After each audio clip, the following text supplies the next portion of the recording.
नमस्कार मंडळी, श्री स्वामी समर्थ. येत्या रविवारी म्हणजे 19 एप्रिलला आलेला आहे अक्षय तृतीया. तर अक्षय तृतीया हा 3.5 मुहूर्तापैकी एक शुभ मुहूर्त आहे. आणि अशा या पवित्र दिवशी आपण काही उपाय, काही सेवा केल्या म्हणजे आपल्या मुलांच्या लग्नात जे काही अडथळे येत आहेत, समस्या निर्माण झालेल्या आहेत, लग्न मुलांचं योग्य वय झालं तरी देखील लग्न ठरत नाही, तर अशा वेळी आपण जर काही उपाय केला तर त्याचा लाभ हा लवकरात लवकर मिळेल. कारण अक्षय तृतीया म्हणजे 3.5 मुहूर्तापैकी हा शुभ मुहूर्त आहे आणि अशा शुभ मुहूर्तावरती केलेले उपाय नेहमी यशस्वी होत असतात आणि अशा उपायामुळे मुलांचं लग्न देखील लवकरात लवकर ठरेल. तर अक्षय तृतीयाच्या दिवशी आपल्याला फक्त एक नारळ लागणार आहे. तर नारळाचा एक उपाय आपल्याला करायचा आहे, ज्यामुळे मुलांच्या कुंडलीमध्ये किती भयंकर दोष असेल तर ते दूर होऊन मुलांचं लग्न हे लवकरात लवकर ठरेल. तर मंडळी, ही संपूर्ण माहिती जाणून घेण्या अगोदर तुम्ही चॅनलवरती नवीन असाल तर चॅनलला सबस्क्राईब करा, व्हिडिओ पाहत असताना व्हिडिओला लाईक करा, त्याचप्रमाणे श्री स्वामी समर्थाची कमेंट करा. तर मंडळी, लग्नासंदर्भात भरपूर व्हिडिओ आपल्या चॅनलवरती आहेत, म्हणजे मराठी मेघना या युट्यूब चॅनलवरती लग्नासंदर्भात भरपूर व्हिडिओ अपलोड झालेले आहेत. जवळजवळ 85-90 व्हिडिओ हे लग्नाचे आहेत, ज्यामध्ये बऱ्याच मुला-मुलींचे लग्न देखील ठरलेले आहे. तर ते देखील व्हिडिओ तुम्ही पाहू शकता. तर आजकाल आपण पाहत असतो की बऱ्याच मुलांचं किंवा मुलींचं लग्न ठरत नाही. लग्नात काही ना काही प्रॉब्लेम, अडचणी ह्या नेहमी येत असतात. मुलांचं लग्नाचे योग्य वय देखील उलटून गेलेलं आहे, तरी देखील मुलांचं लग्न ठरत नाही. घरी पाहुणे येतात, पाहून जातात, सर्व काही ठीक व्यवस्थित चाललेलं असतं, परंतु काही ना काही प्रॉब्लेम निघून लग्न हे मोडत असतं. कधी कधी तर साखरपुडा होऊन देखील लग्न मोडत असतं. मुलांचे आई वडील देखील खूप सारे उपाय करत असतात, तरी देखील मुलांचं लग्न हे योग्य वय झालेलं आहे, तरी देखील मुलांचं लग्न ठरत नाही. लग्नात काही ना काही प्रॉब्लेम येत असतात. तर बघा, मुलांच्या कुंडलीमध्ये 7वा घर असतो, तर तो त्यामध्ये जर पापग्रह आले म्हणजे बघा शुक्र, शनी, राहू, केतू हे जर त्या ठिकाणी आले तर मुलांच्या कुंडलीमध्ये त्याचा वाईट परिणाम होतो आणि मुलांचं लग्नात काही ना काही प्रॉब्लेम, अडचणी हे निर्माण होत असतात. तर आज आपण जो उपाय करणार आहोत, या उपायामुळे मुलांच्या लग्नात कुंडलीमध्ये किती भयंकर दोष असू दे, राहू, शुक्र, केतू, त्याचप्रमाणे नजर दोष, पितृदोष, लोकांची वाईट नजर असेल तर ती संपूर्णपणे दूर होऊन मुलांचं लग्न हे लवकरात लवकर ठरेल. आणि या उपायामुळे कुंडलीमध्ये लग्नाचे योग हे एका दिवसातच निर्माण होतील. पहा, अक्षय तृतीयाच्या दिवशी सकाळी आपल्याला लवकर उठायचं आहे, म्हणजे तुम्हाला 5:30च्या दरम्यान, 5:30-6च्या दरम्यान तुम्हाला उठायचं आहे, ब्रह्ममुहूर्तावर उठायचं आहे. त्याचप्रमाणे बघा, हा जर उपाय मुलं स्वतः करत असेल तर मुलांनी आंघोळीच्या पाण्यामध्ये काय करायचं आहे, थोडंसं तुम्हाला अत्तर टाकायचं आहे आणि मग आंघोळ करायची आहे. कारण लग्नात ज्या समस्या येत असतात, म्हणजे मुलगी असेल तर तिला गुरु तिचा मजबूत व्हायला हवा, त्यामुळे लग्नात काहीच प्रॉब्लेम येत नाही. आणि जर मुलगा असेल तर त्याचा शुक्र ग्रह हा मजबूत असायला हवा, त्यामुळे लग्नात काही प्रॉब्लेम येत नाही. आणि म्हणून मुलांनी आंघोळीच्या पाण्यामध्ये थोडंसं अत्तर हे 43 दिवस टाकायचं आहे, म्हणजे कुंडलीमध्ये लग्नाचे योग निर्माण होतात. त्याचप्रमाणे मुलांनी अंघोळ झाल्यानंतर तुम्हाला काय करायचं आहे की स्वच्छ कपडे घालायचे आहेत, सूर्यदेवांना अर्घ्य द्यायचा आहे. जो आपण तांब्या घेत असतो पाण्याने भरून, त्याच्यामध्ये चिमूटभर हळद टाकून तुम्हाला सूर्यदेवांना अर्घ्य द्यायचा आहे.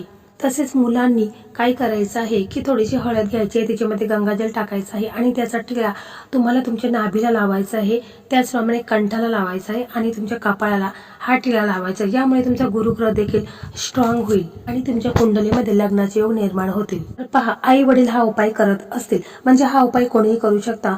मुलांनी स्वतः केला तर अतिशय उत्तम आहे, परंतु जर मुलं कामानिमित्त, जॉब निमित्ताने बाहेर राहत असतील तर मुलाचे आई वडील असतील, भाऊ असेल, वहिनी असेल तर कोणीही हा उपाय करू शकता. जर आई वडील हा उपाय करत असेल तर काय करायचं आहे की सकाळी लवकर उठून आंघोळ वगैरे करायची आहे. आपले देवघर आहे तिथे तुम्हाला एक शुद्ध तुपाचा दिवा लावायचा, अगरबत्ती लावायची. आपल्या देवघरामध्ये जे आपले इष्टदेव आहेत, कुलदैवत आहेत, श्री स्वामी समर्थ महाराज आहेत, त्याचप्रमाणे श्री हरिविष्णू व माता लक्ष्मीची देखील तुम्हाला आराधना करायची, पूजा करायची आहे. कारण अक्षय तृतीया आहे, तर या दिवशी श्री हरिविष्णू आणि माता लक्ष्मीची देखील तुम्हाला विधिवत पूजा वगैरे करून घ्यायची आहे. आणि आपण हात जोडायचे आहेत आणि आपल्या देवघरामध्ये सर्व इष्टदेव आहेत, कुलदैवत आहेत, श्री स्वामी समर्थ महाराज आहेत, त्याचप्रमाणे श्री हरी, विष्णू व माता लक्ष्मी यांना प्रार्थना करायची की माझ्या मुलांच्या कुंडलीमध्ये जो काही भयंकर दोष निर्माण झालेला आहे, लग्नात काही ना काही प्रॉब्लेम, अडचणी ह्या येत आहेत, तर त्या दूर होऊन आणि मी जो हा उपाय करत आहे तर तो उपाय माझा यशस्वी होऊ द्या आणि माझ्या मुलांचं लग्न हे लवकरात लवकर ठरू द्या, असं तुम्हाला पूर्ण विश्वासाने हात जोडून प्रार्थना करायची आहे. आणि मुलं जर हा उपाय करत असेल तर मुलाने देखील अशा प्रकारेच बोलायचं आहे की माझ्या लग्नात जो काही विलंब होत आहे, लग्नात काही ना काही प्रॉब्लेम येत आहेत, तर ते दूर होऊन माझं लग्न हे लवकरात लवकर ठरू द्या, असं तुम्हाला पूर्ण श्रद्धेने विश्वासाने दोन्ही हात जोडून प्रार्थना करायची आहे. त्याच्यानंतर तुम्हाला एक तांब्या घ्यायचा आहे आणि त्याच्यामध्ये ताजं पाणी घ्यायचं आहे. त्याच्यामध्ये तुम्हाला एक बत्ताशा टाकायचा आहे. जर बत्ताशा मिळाला नाही तर मग तुम्ही साखर टाकली किंवा खडी साखर टाकली तरी देखील चालेल. तुम्हाला एक दिवा घ्यायचा आहे, म्हणजे मातीची एक पंती घ्यायची आहे. त्याच्यामध्ये तुम्हाला 2 लांब वाती घ्यायच्या आहेत आणि चौमुखी दिवा तुम्हाला करायचा आहे. त्याच्यामध्ये तिळाचं तेल टाकायचं आहे आणि तो तांब्या भरून पाणी घ्यायचं आहे आणि तो दिवा घेऊन आपल्याला सरळ जिथे कुठे पिंपळाचं झाड असेल तिथे आपल्याला जायचं आहे. तसेच बघा, तुम्हाला घरून निघता वेळेस तुम्हाला एक नारळ घ्यायचा आहे, म्हणजे जो किराणा शॉपमध्ये मिळतो तो पाण्यावाला नारळ देखील आपल्याला एक बरोबर घ्यायचा आहे. आणि मग आपल्याला पिंपळाच्या झाडाजवळ जायचं आहे, तिथे बसायचं आहे आणि दिवा प्रज्वलित करायचा आहे. आणि आपण जो तांब्यावर पाणी नेलेलं आहे तर तो पिंपळाच्या झाडाला आपल्याला अर्पण करायचं आहे आणि आपल्याला पिंपळाच्या झाडाला 7 प्रदक्षिणा मारायच्या आहेत. आणि मग पिंपळाच्या झाडाला आपल्याला प्रार्थना करायची आहे की माझ्या मुलांच्या लग्नात जो काही विलंब होत आहे, कुंडलीमध्ये काही ना काही दोष हे निर्माण झालेले आहे, ते दूर होऊन माझ्या मुलांचं लग्न हे लवकरात लवकर ठरू द्या, असं तुम्हाला बोलायचं आहे. जर हा उपाय मुलं करत असेल तर मुलांनी देखील अशा प्रकारे पिंपळाच्या झाडाला प्रार्थना करायची आहे की माझ्या लग्नात जो काही विलंब होत आहे, लग्नात काही ना काही प्रॉब्लेम अडचणी ह्या येत आहेत तर त्या दूर होऊन माझं लग्न हे लवकरात लवकर ठरू द्या, असं तुम्हाला बोलायचं आहे. परंतु बघा, हा जो उपाय आहे तर हा उपाय तुम्हाला 12च्या आतमध्येच करायचा आहे. आणि मग बघा, त्याच्यानंतर तुम्हाला काय करायचं आहे की तो नारळ घ्यायचा आहे आणि मग तुम्हाला हनुमानजींच्या मंदिरामध्ये जायचं आहे. तुमच्या जवळपास कुठे हनुमानजींचं मंदिर असेल तिथे तुम्हाला जायचं आहे. हा नारळ घ्यायचा आहे आणि मग तिथे गेल्यानंतर तुम्हाला हनुमानजींच्या समोर तुम्हाला एक दिवा लावायचा आहे, म्हणजे चमेलीचं तेल टाकून एक दिवा तुम्हाला प्रज्वलित करायचा आहे. आणि हा जो आपण नारळ नेलेला आहे तर तो नारळ तुम्हाला हनुमानजींच्या चरणापाशी अर्पण करायचा आहे. आणि आपली मनोकामना इच्छा आहे तर ती बोलायची आहे. मुलाचे आई वडील हा उपाय करत असेल तर त्यांनी बोलायचं आहे की माझ्या मुलांच्या लग्नात जो काही विलंब होत आहे, काही ना काही प्रॉब्लेम अडचणी समस्या हे निर्माण झालेल्या आहेत, मुलांचं लग्नाचं वय उलटून चाललेलं आहे तर देखील लग्न ठरत नाही, तर कृपा करा आणि माझ्या मुलांचं लग्न हे लवकरात लवकर ठरू द्या, असं तुम्हाला पूर्ण श्रद्धेने विश्वासाने तुम्हाला हनुमानजींना प्रार्थना करायची आहेत. आणि मुलं जर हा उपाय करत असेल तर मुलांनी देखील त्यांच्या लग्नाबद्दल बोलायचं आहे. मग त्याच्यानंतर तुम्हाला काय करायचं आहे की तिथे एक आसन टाकायचं आहे, बसायचं आहे आणि हा मंत्र आहे तर तुम्हाला 108 वेळा बोलायचं आहे. तर मंत्र असा आहे बघा, ओम ऐं ह्रीं हनुमते श्री रामदूताय नमः. मंत्र पुन्हा एकदा ऐका, ओम ऐं ह्रीं हनुमते श्री रामदूताय नमः. हा मंत्र तुम्हाला 108 वेळाच बोलायचा आहे.